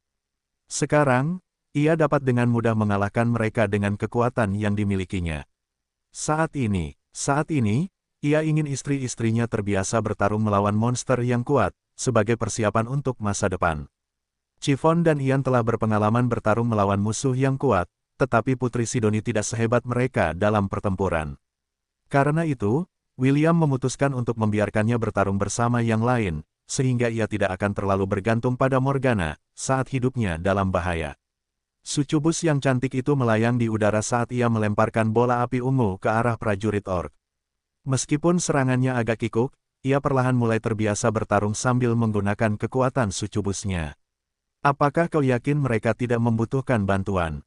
Zhu bertanya sambil mengusap dagunya. Chiffon dan Ian mampu melawan Orc Warriors, tetapi Sidoni kesulitan mengendalikan kekuatannya. Tidak perlu, jawab William. Dia akan menguasainya pada waktunya. Yang menyilangkan tangan di dada, menganggukkan kepalanya. Hal-hal hebat dimulai dari hal-hal kecil. Meski begitu, ini mengingatkanku saat kita masih di Celestial Army. Biasanya, saat monster mendatangkan malapetaka pada umat manusia, Kaisar Giok akan mengirim kami dalam ekspedisi untuk membersihkannya. Mayoritas bis yang kami temui dipimpin oleh makhluk berperingkat sentinel dan milenial. Mereka cukup merepotkan karena jumlahnya ribuan. Sementara ketiganya mendiskusikan ekspedisi pasukan surgawi, Chiffon dan Ian baru saja mengalahkan lawan mereka. Putri Sidoni, di sisi lain, masih bertarung melawan prajurit orc yang ditugaskan padanya. Kau bisa melakukannya, Sidoni. Chiffon bersorak, kalahkan prajurit orc itu. Ian juga mendukung temannya. Putri Sidoni menggandakan usahanya saat dia menyalurkan energinya dan menembakkan rentetan bola api ke orc, tidak memberinya kesempatan untuk menghindar. Setengah menit kemudian, tubuh prajurit orc yang hangus akhirnya jatuh. Putri Sidoni mendarat di tanah dan terengah-engah. Dia sudah lama terbiasa memberi perintah kepada orang lain, jadi kehebatan fisiknya bukanlah kelebihannya. Satu-satunya saat kehebatan fisiknya bersinar adalah selama pertempuran malamnya dengan William. Kerja bagus untuk kalian bertiga, kata William saat dia mendekati istri-istrinya. Apakah kalian masih punya kekuatan untuk melawan binatang 1000 tahun di sana? William menunjuk ke kepala suku orc yang sedang meraung marah pada makhluk-makhluk menyebalkan yang mempermainkannya. Ya, kata Chiffon sambil melepaskan sarung tangan Devourernya. Kali ini kilatan cahaya yang cemerlang muncul dan Smasher of Thousands muncul di tangannya. Ayo, Sarur, kata Chiffon sambil berlari ke arah kepala suku orc. Serahkan padaku, jawab Sarur. Aku akan menghancurkan orc itu hingga tak bersisa. Ian memanggil pedang cambuknya dan berlari mengejar Chiffon. Dia juga ingin menantang kepala suku orc dan melihat bagaimana dia melawan binatang 1000 tahun. William terkekeh sambil menepuk bahu Putri Sidoni. Bagaimana denganmu? Apakah kalian siap untuk ronde kedua? Putri Sidoni memutar matanya sebelum mengepakkan sayapnya yang seperti kelelawar untuk bergabung dalam keributan. Dia telah mendengar tentang apa yang terjadi pada Putri Eowyn, Lilith, Putri Ayla, Kenneth, dan Pearl. Jika memungkinkan, dia tidak ingin menjadi gadis yang tidak berdaya dan diselamatkan setiap kali dia dalam bahaya. Sama seperti yang lainnya, Putri Frisia juga ingin bertarung bersama William. Karena itu, dia memutuskan untuk berpartisipasi dalam ekspedisi Dungeon agar terbiasa bertarung melawan monster yang kuat. Meskipun dia tidak keberatan selalu diselamatkan oleh William, dia tidak ingin menjadi beban baginya, terutama saat-saat kritis. Beberapa menit kemudian, jeritan sekarat kepala suku orc bergema di dalam ruang bos. Setelah mendapatkan peti harta karun dan inti binatang buas, kelompok itu sekali lagi melanjutkan penurunan mereka ke lantai bawah Dungeon. Target mereka adalah lantai 70, dan menurut perkiraan William, masih akan memakan waktu sehari sebelum mereka sepenuhnya menaklukkan Dungeon yang sangat penting bagi kemajuan pekerjaan Familia Mancer. Muspelheim adalah tanah para iblis api, raksasa, dan monster-monster jahat lainnya, yang temperamennya yang berapi-api telah menyebabkan kehancuran banyak dunia di multiverse. Mereka adalah penghancur dunia yang dipimpin oleh salah satu dewa penghancur, Surtur. Saat ini makhluk yang menakutkan ini sedang mandi di lahar, di dalam gunung berapi raksasa yang terletak di pusat planet. Yang mulia, pertempuran yang sedang dilancarkan di dunia Fuma, akan segera berakhir, kata iblis api yang tingginya 4 meter dengan nada hormat. Prajurit kita menang dan telah berhasil menghancurkan inti dunia. Planet ini telah mulai runtuh dengan sendirinya, dan hanya masalah waktu sebelum semua kehidupan di dalamnya akan diberikan istirahat abadi. Bagus, jawab Surtur. Ada berita tentang tim ekspedisi yang kita kirim ke dunia lain. Untuk menjawab pertanyaan yang mulia, ke-3.000 kelompok penjelajah telah lama meninggalkan Muspelheim dan Jotunheim. Mayoritas dari mereka telah tiba di dunia yang ditugaskan kepada mereka dan saat ini sedang bertempur melawan para penghuni dunia tersebut. Iblis api menundukkan kepalanya. Beberapa dari mereka telah mengaktifkan suar penghancur mereka untuk meminta bantuan. Berapa banyak? Sekitar 330, Yang Mulia. Surtur berdiri dari lahar dan berjalan keluar dari kawah gunung berapi. Dia kemudian meraih helmnya, dan mengenakan baju zirahnya. Mengangkat tangannya, sebuah pedang api raksasa muncul, membakar tubuh Surtur dalam jubah api. Beritahu legiun penghancurku untuk bersiap menghadapi invasi, perintah Surtur. Iblis api menundukkan kepalanya sebelum meninggalkan tempat kejadian. Surtur melangkah lebar saat dia menuju ke arah gerbang Void. Sebagai dewa penghancur, satu-satunya tujuannya adalah menghancurkan dunia. Aku hanya berharap dunia-dunia yang melawan ini akan menghiburku, gumam Surtur sambil menatap gerbang raksasa yang akan membawanya ke dunia-dunia yang melawan invasi mereka. Tak lama kemudian, suara trompet perang mencapai telinganya. Surtur tertawa kecil saat berbalik untuk melihat pasukannya yang perkasa. Miliaran raksasa, iblis api, troll, dan monster lainnya meraung serempak. Hanya dengan pandangan sekilas, Surtur bisa melihat kegembiraan di wajah mereka. Perang, teriak Surtur, perang. Dengan tawa mendominasi yang dipenuhi rasa percaya diri, dewa penghancur melangkah ke gerbang kekosongan. Tak lama kemudian, pasukan penghancur dunia mengikutinya. Di dalam kuil 10.000 dewa, Kaisar Giok menggelengkan kepalanya. Dunia lain akan segera hancur, kata Kaisar Langit sambil mendesah dalam hatinya. Aku kasihan pada mereka yang akan berhadapan langsung dengan pasukan ini. Dengan Surtur yang memimpin mereka secara pribadi, semua harapan akan hilang. Bagaimana menurutmu? Kaisar alam surgawi melirik Raja Kera yang sedang sibuk mengupil. Kurasa mereka harus berlibur, kata Sun Wukong setelah menepis kotoran di tangannya, yang jatuh di gelas anggur Kaisar Langit. Sudut bibir Kaisar Langit berkedut saat melihat apa yang telah terjadi. Dia kemudian mengangkat tangannya dan memerintahkan pelayannya untuk mengganti gelas yang telah dikotori oleh kurangnya sopan santun Raja Kera. Baiklah, mari kita kesampingkan penghancur dunia itu untuk sementara waktu, kata Kaisar Langit. Katakan padaku, apa alasanmu membawa Zhu dan Sa ke dunia anak laki-laki itu? Alasan, apa yang sedang kamu bicarakan? Apa kau pura-pura bodoh? Aku bertanya mengapa kau setuju untuk membantu Zhu dan Sa. Kau sudah tahu bahwa aku berencana untuk membiarkan mereka bereinkarnasi di dunia yang lebih baik, dan bukan dunia yang akan hancur. Kaisar Giok menghantamkan tinjunya ke sandaran tangan singgasananya. Guntur bergemuruh di langit, dan kilat menyambar di angkasa. Jelas, dia sangat tidak senang dengan tindakan Sun Wukong yang suka ikut campur, yang telah merusak rencananya untuk kedua bawahannya yang setia. Sun Wukong tidak terpengaruh oleh tindakan Kaisar Giok. Dia tidak takut pada siapapun, bahkan jika orang itu adalah salah satu dewa terkuat yang pernah ada. Pernahkah kau mendengar pepatah terkenal, manusia mengusulkan, Tuhan yang menentukan? Sun Wukong bertanya balik dengan nada menggoda. Pepatah ini berarti bahwa manusia dapat membuat rencana apapun yang mereka inginkan, tetapi Tuhanlah yang memutuskan keberhasilan atau kegagalan mereka. Raja Kera dengan malas berbaring telentang sambil mengeluarkan salah satu buah persik yang ada di sakunya. Dia kemudian menggosokkannya ke jubahnya sebelum meniupnya. Jika manusia tahu bahwa dewa yang mereka sembah tidaklah maha kuasa, aku ingin tahu apa yang akan mereka pikirkan. Sun Wukong menatap Kaisar Giok sebelum menggigit buah persik di tangannya. Kita, Maha Kuasa. Ya, kalau begitu, jika kau Maha Kuasa, mengapa kau tidak bisa mencegahku menyelundupkan dua iblis ke dunia yang akan segera hancur?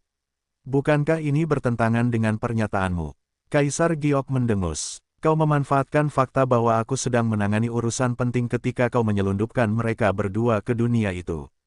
Itu membuktikan perkataanku. Kau tidak Maha Kuasa. Sofisme. Raja Kera terkekeh sambil menggigit buah persik di tangannya lagi.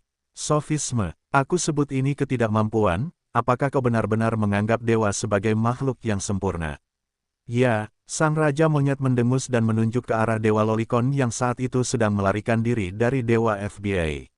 Kau menyebut itu makhluk sempurna. Sun Wukong mencibir. Kaisar Giok berdeham pelan. Dewa generasi baru tidak termasuk dalam pembahasan ini. Mereka adalah sekelompok. Sekelompok. Kau tahu? Tidak. Sun Wukong menggelengkan kepalanya. Ia kemudian berdiri dan mulai berjalan meninggalkan istana Giok. Kurasa sudah waktunya bagimu untuk mengevaluasi kembali dirimu sendiri, dan menentukan sikapmu terhadap masalah ini. Jangan berpikir kau bisa membodohi siapapun dengan apa yang kau coba lakukan di belakang layar. Sun Wukong jungkir balik di udara dan menghilang. Namun, kata-kata ejekan yang menyusul bergema di langit, mencapai Kaisar Giok yang duduk di singgasana surgawinya. Sebagian besar hal yang layak dilakukan di dunia telah dinyatakan mustahil, sebelum dilakukan. Orang-orang yang mengatakan itu tidak dapat dilakukan sebaiknya minggir saja, dan tidak mengganggu mereka yang sedang melakukannya. Kaisar Giok menggelengkan kepalanya seolah mengabaikan kata-kata Raja Kera. Monyet bodoh, gerutu Kaisar Giok. Ada sedikit kesedihan di wajahnya saat dia menatap dunia yang akan segera berakhir. Siapa bilang aku tidak mencoba? Beberapa hari berlalu, dan para siswa Akademi Hestia sibuk mengerjakan misi demi misi, untuk meningkatkan evaluasi mereka sebelum ujian penilaian berakhir. Tentu saja, ada beberapa pengecualian untuk aturan ini. Putri Eowyn, Putri Ayla, Lilith, Kenneth, dan Pearl ditempatkan dalam tahanan rumah. Kepala sekolah telah memberitahu mereka bahwa mereka tidak perlu melakukan misi apapun karena insiden Myriad Beast sudah cukup bagi mereka semua untuk lulus evaluasi. Meskipun Putri Eowyn tidak keberatan menerima keputusan kepala sekolah, Lilith berpendapat bahwa dia tidak melakukan apapun yang berjasa ketika Myriad Beast menampakkan dirinya. Faktanya, Putri Amazon bersikeras bahwa mereka diselamatkan oleh William, jadi misi mereka tidak dihitung. Namun, sikapnya berubah 180 derajat ketika kepala sekolah memberinya 100.000 poin merit sebagai kompensasi. Dia bahkan memuji kepala sekolah karena bijaksana sebelum pergi ke Departemen Pertukaran Akademi untuk mencairkan poin meritnya dan membeli beberapa peralatan dan artefak unik yang disimpan di perbendaharaan Akademi. Di dalam asrama Putri, Claire sedang melihat Conan yang sedang tidur di atas bantal empuk di dalam kamar Putri Ayla. Si iblis kecil itu sudah tidur selama beberapa hari, tetapi Claire tahu bahwa nyawanya tidak dalam bahaya. Putri Ayla telah memastikan untuk menyuntikkan sihir kehidupan ke dalam tubuhnya secara teratur, untuk mempercepat pemulihannya. Ketika Claire mendengar berita tentang insiden Conan, dia segera pergi menemui familiar iblis untuk memastikan sendiri apakah berita itu benar atau tidak. Sebagai familiar leluhur, Claire mampu mendeteksi kelainan yang terjadi di dalam tubuh Conan. Dia pernah melihat ini sebelumnya, ketika Chloe dengan bodohnya melampaui batas 70%, selama pertarungannya melawan demigod terkuat dari Hestia, Tarasque. Ketika Claire mengawasi Conan yang sedang tidur, pintu kamar terbuka dan Putri Ayla muncul, membawa botol kecil di tangannya. Itu adalah ramuan peremajaan yang telah dia tukarkan dengan beberapa poin merit yang dia terima dari misi mereka. Kondisinya sudah stabil, kata Claire. Kau tidak perlu menggunakan ramuan peremajaan itu padanya. Bahkan jika kau melakukannya, dia akan tetap tidak sadarkan diri selama beberapa hari lagi. Putri Ayla mengerutkan kening, tetapi dia tetap membuka tutup botol ramuan peremajaan itu, dan dengan lembut menempelkannya di bibir Conan. Claire mendesah, tetapi dia tidak menghentikan wanita berwajah malaikat itu untuk bertindak atas keinginannya untuk membantu Conan pulih lebih cepat. Baru setelah botol itu kosong, Claire bergerak ke arah Conan, dan menempelkan tangannya di dada Conan.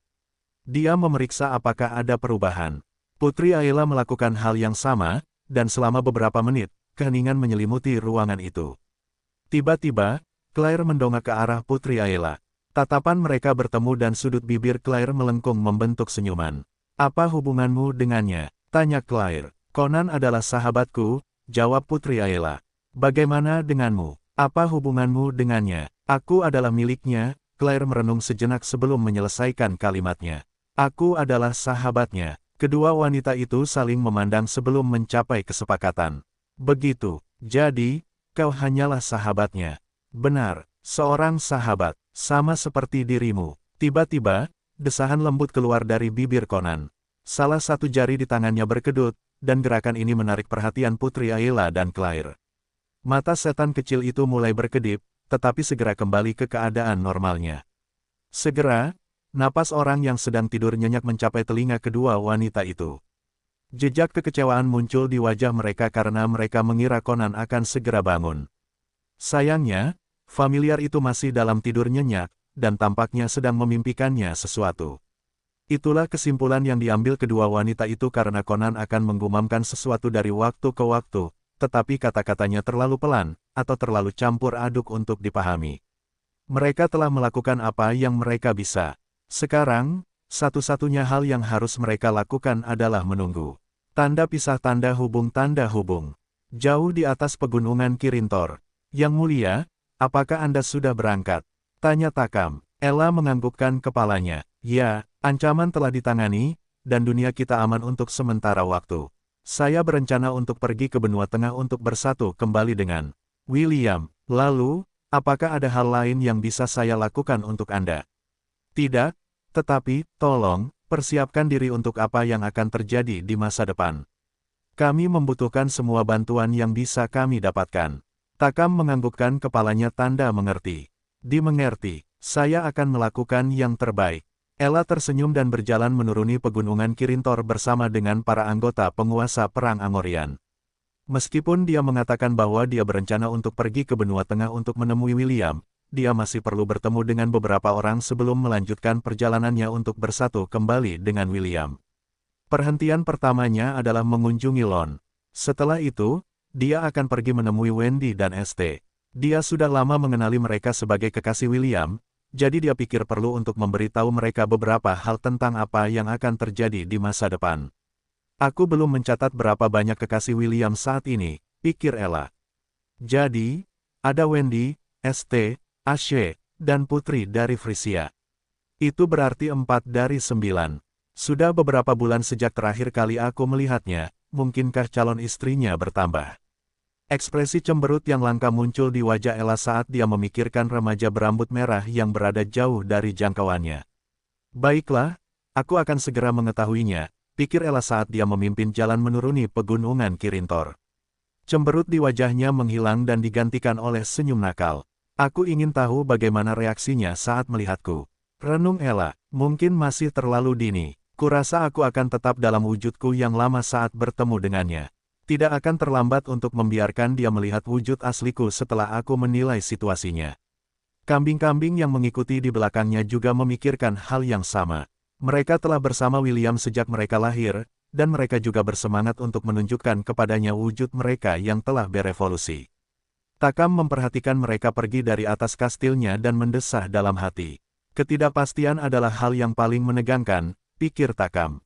Tetap saja, satu-satunya hal yang pasti adalah tidak ada yang pasti.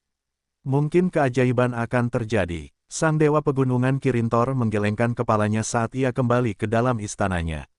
Ia tahu bahwa memikirkan masa depan adalah hal yang sia-sia, karena masa depan akan segera tiba.